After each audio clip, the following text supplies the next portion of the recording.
In today's world, senseless acts of violence are becoming more prevalent. So how do we stay safe? Well, joining us to help us be prepared for unexpected violence is Dr. Steve Webb, an emergency preparedness expert with 27 years of experience. He actually addresses this in his best-selling book, Education in a Violent World.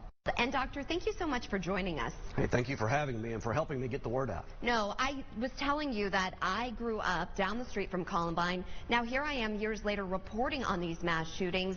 This book, tell us how you went through the process and what you discovered.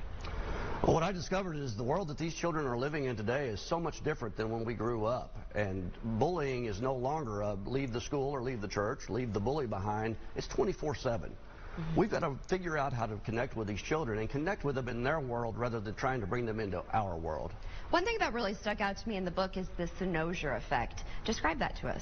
The Synosure effect is what we're seeing, and it became popular in the late 90s when social media really started taking off. And this Synosure effect basically is a child wanting all eyes on me, this insta-famous effect. You know, they put out, you know, I don't like this life, I want to commit suicide, and trying to get all kinds of people to, you know, to respond to that.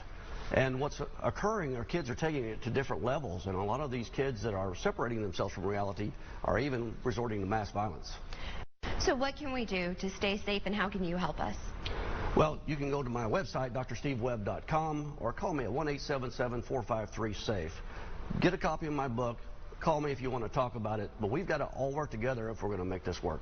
All right. Well, thank you so much for your time. I really appreciate you. And get a copy of the book. It is worth it. Read it with your children. Knowledge is power. And like you said, we've got to get through this together. So thank you, Doctor.